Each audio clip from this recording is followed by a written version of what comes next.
In Peru, President Dina Boluarte ruled out resigning after the opening of an investigation against her for alleged abandonment of office. In South Korea, the National Assembly dismissed an impeachment motion against President Yoon Suk Yeol, while thousands of people continue to demonstrate. And in Syria, the army denounces a disinformation media campaign orchestrated by terrorist groups aimed at destabilizing the country.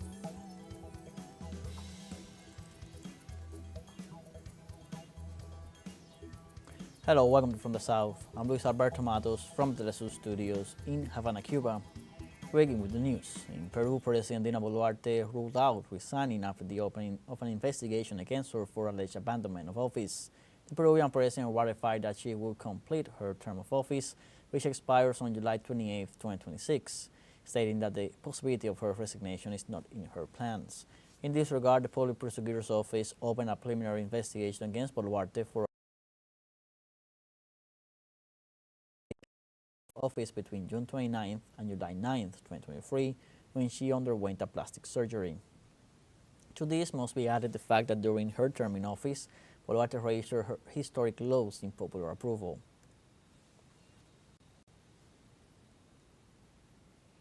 And a survey carried out in September and made public on Sunday confirmed that the rejection of the administration of the President of Peru, Dina Boluarte, continues to increase. According to the survey, 92% of citizens disapprove the performance of the head of state, while the figure of acceptance is 5% of those polled. In the last month, the country has been shaken by crime and extortions that the current executive is unable to manage.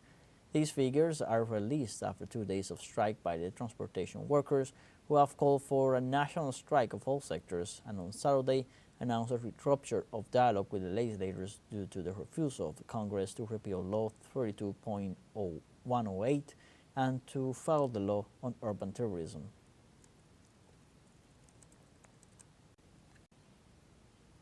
And in Venezuela, the International Colloquium of Ayacucho 1824-2024 on the motto Unity, Sovereignty and Peace opened this Saturday. The event, which will run until Sunday, is being held at the Romulo Gallegos Latin American Caribbean Studies Center Foundation, featuring over 20 national and international keynote speakers. Meeting participants will reflect on the historical significance of this historic battle. In his speech, Romulo Gallegos Center for Latin American and Caribbean Studies Foundation President Pedro Calzadilla said the Ayacucho battle was a great instance of unity in the Americas. And in Colombia, the persecution and attacks suffered by young people during the social outburst of 2019 continues. That is why they do not stop mobilizing. Let's see the following report. Joana González es una joven activista de Joana González is a 26-year-old activist who is demonstrating in front of the Congress of the Republic in search of answers and guarantees for the disappearance of her sister Lisette, with whom she created the project Punto Renacer, a community communication collective to make visible social problems in the country. In the framework of all this, they made an invitation to my sister. They made an invitation to us to cover a mobilization. This mobilization was for the commemoration of April 28th, which was being commemorated 1 year after the national strike of 2021. And it was under the premise that she would be back in 15 days. Pero Lisette no regresó. But Lisette did not return, just like many other young people. Her disappearance is part of a reality that many young activists have faced, and in which many others have suffered persecution for years, as is the case of young Alejandro Hernandez, a frontline protester during the 2019 social outburst, who was held by the police and deprived of his freedom for almost 19 months. We have to take into account that it has not only been a persecution by the state, but also a stigmatization because we are branded as vandals, as guerrillas, and so on. I was in a village in an activity of memory in a massacre that took place in La Pedregosa, in Cauca. And I was kidnapped for the second time because first I was kidnapped by the state and the second time here with these armed criminal forces on the margin of the law. I was kidnapped for 3 days by them. So there has been persecution from all sides. A pesar de ello, John Alejandro sigue luchando por sus Despite this, John Alejandro continues to fight for his rights, just as he did when he took to the streets in 2019 to show his dissatisfaction with the health system because of a surgery he had been denied after a long process. Just like him, Daniela Cárcamo, who went out for the first time as an activist, continues to mobilize to make her voice heard and ask for her rights and those of other Colombians to be respected. People are too afraid to exercise their rights. People are afraid to even write a right of petition. Imagine how afraid people are to march. But the message to everyone would be that if you can, come with us, because that makes them attack us less. It makes the police respect us more. I remember that the indigenous collectives accompanied us after they saw that the police were beating us all over the place and shooting rubber bullets and all kinds of artifacts. The indigenous collectives accompanied us, and then the mothers came out, and then all the people came out. The police no longer felt they had the power to harm us. Daniela pide a la población que acompañe. Daniela asks the population to accompany the young people to the streets to fight for their rights, but above all, not to stigmatize them. Valeria Cardona, TeleSUR, Bogotá, Colombia. And now we have a short break coming up, but first remember you can join us on TikTok at TeleSUR English, where you'll find news in different formats, news updates, and much more. We'll be right back. Stay with us.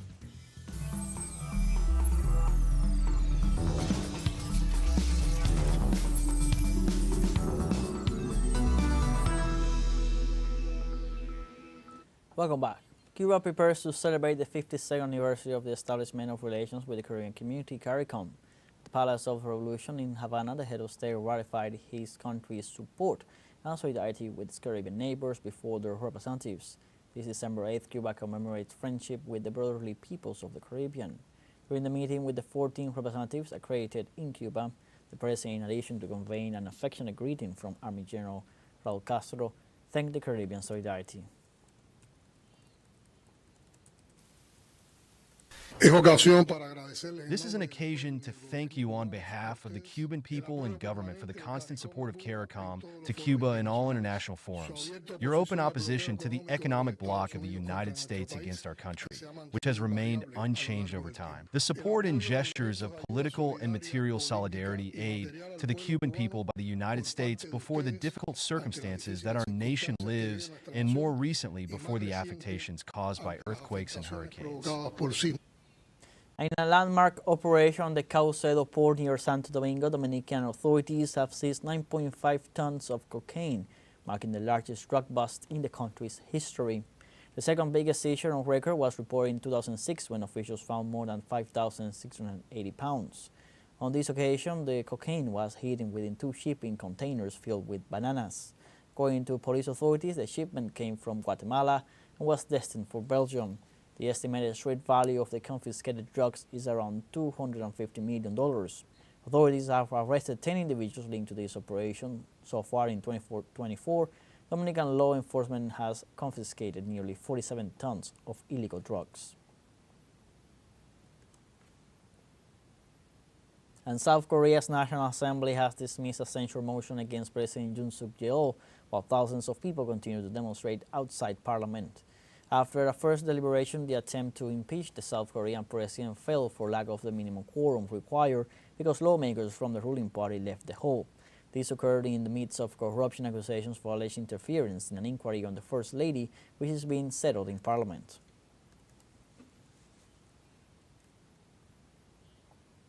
Meanwhile, in Ghana, people went to the polls on Saturday to elect a new president, 276 members of the unicameral parliament for a 4-year term. Since early morning, around 19 million registered voters went to the 40,000 polling stations set up across the country. Polling stations close at 5 p.m. local time. This year, 12 candidates are contesting the presidency. In the event no presidential candidate were to get a simple majority of votes, the 2 most voted ones would go to a runoff election.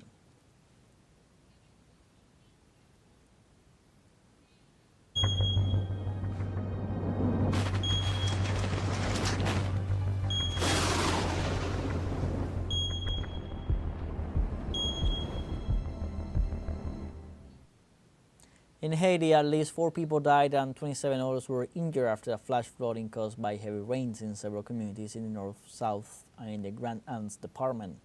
According to the Civil Protection Department, the 4 fatalities, on which 2 were young children, occurred in Grand Anse. Meanwhile, another 4 people were reported missing in Dame Marie commune, and there are reports of infrastructure damage in several communities, with at least 12,565 households affected. The authorities have deployed emergency units to provide assistance to the victims, as well as to deliver food and hygiene items to affected families. Also on Saturday, Russian armed forces liberated the settlement of Beretsky in Donetsk region. The action took place within the framework of the Russian special military operation launched in February 2022. According to the Russian Ministry of Defense, Ukrainian forces lost 525 soldiers on the central line of operations. In addition to these casualties, there were 490 casualties registered on the western line of operation, 325 on the southern line, 100 on the eastern line, and 60 on the line of operations of the Dnieper. Moreover, energy facilities of the Kiev military industry were damaged.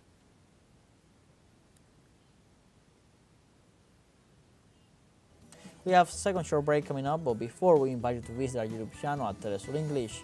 There you'll be able to rewatch our interviews, top stories, special broadcastings, and more. Hit the subscribe button and activate the notification bell to stay up to date on the world's most recent events. Final short break, don't go away.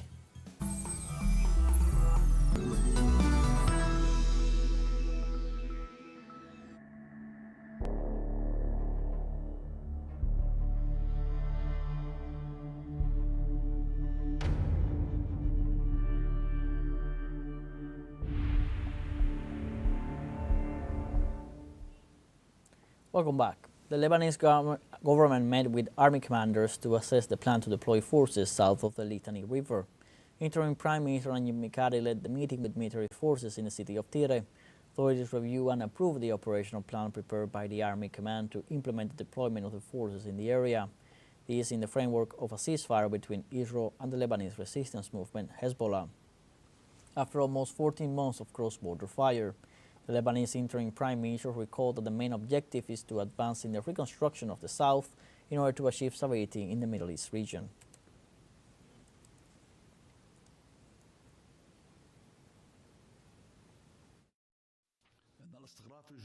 The stability in the south and its reconstruction is the key to the stability in the Middle East region, to which security and safety will return only through the implementation of international resolutions and the protection of our homeland, land, and sovereignty. And over the last 24 hours, Israeli occupation forces killed at least 10 Palestinian civilians in airstrikes on the Gaza Strip. According to local medical sources, several areas along the coastal enclave were targeted. 6 of the civilians were killed in the southern Gaza town of Rafah. 2 of the fatalities occurred in the city of Deir al-Bala in central Gaza, and 2 others occurred west of the city of Gaza.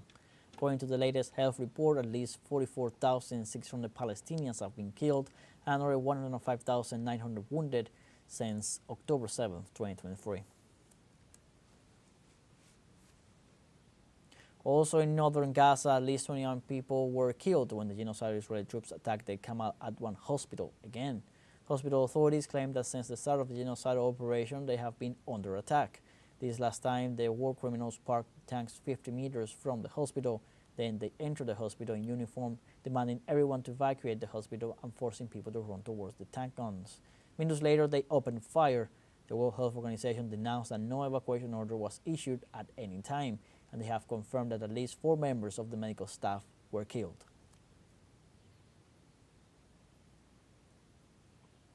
And amid the persistent destruction of hospitals and clinics, the Palestinian Health Ministry has called on the international community, non-governmental organizations, and United Nations to take urgent measures to stop the Israeli aggression against Gaza. The Palestinian Health Ministry recalled that the systematic incursions against health facilities, healthcare workers, sick and wounded people are prohibited by international law. According to the Palestinian Health Ministry, at present only 17 of the 36 hospitals in Gaza are operational, but at a minimum capacity due to the lack of personnel, supplies, electricity, and fuel.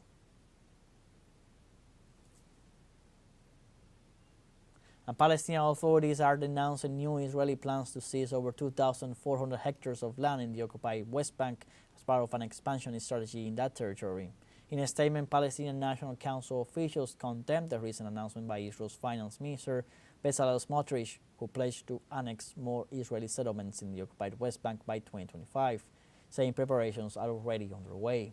The Palestinian Council criticized the international silence in the face of the actions of Israel and its partners. It also recalled that these practices constitute a violation of international law and of the resolutions of the UN Security Council.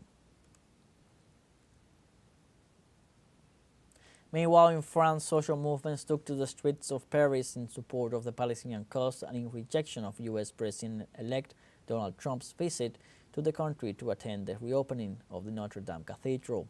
The rally was organized by leftist parties, trade unions, and pro-Palestinian groups, who expressed their rejection of the Israeli genocide and the silence of the international community in the face of Israel's persistent attacks. They also expressed their support for the Palestinian people and the defense of their lands. In this regard, protesters said the U.S. President-elect is an accomplice of the Israeli regime in the Middle East conflicts.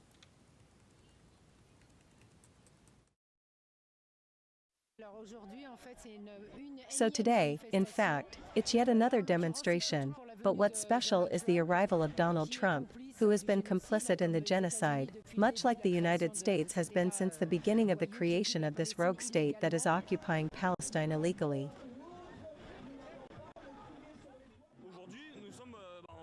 We are here to support Palestine, and in general against the support of our governments, for the genocidal regimes of Netanyahu in Israel, who supports an apartheid state in this region.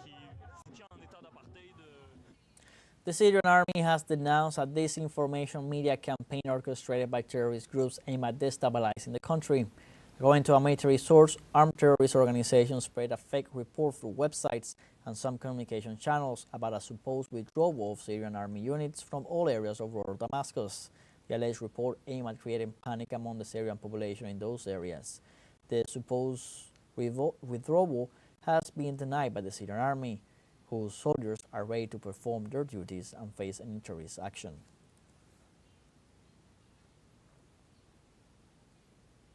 In this context, the General Command of the Army and the Armed Forces stressed the importance of being aware of the extent of the plot against the Arab nation. Higher military authorities called not to relieve rumors and not to be carried away by them, and to have confidence in the brave Syrian army. In a statement, Army commanders said the armed forces are strengthening their deployment lines across the Damascus countryside, the southern region, to prevent any incidents as a result of the chaos that terrorist groups are trying to create through their platforms, tools, and sleeper cells in some areas. And in Qatar, through the weekend, Astana member countries are holding a two-day meeting to discuss mechanisms for a political and peaceful solution to the situation in Syria. Attending the meeting in Doha are Turkey's Foreign Affairs Minister Hakan Fidan, his Iranian counterpart Abbas Araghchi, and Russia's Sergei Lavrov. The meeting was summoned in view of recent attacks by terrorist groups in northern Syria and the response of the Syrian army against armed groups in the provinces of Aleppo, Hama, and Idlib. These foreign ministers are demanding an end to the attacks on Syrian territory while denouncing that the Israeli genocide in Gaza and the attacks against Syria are situations promoted by the United States to reassert its hegemony in the world.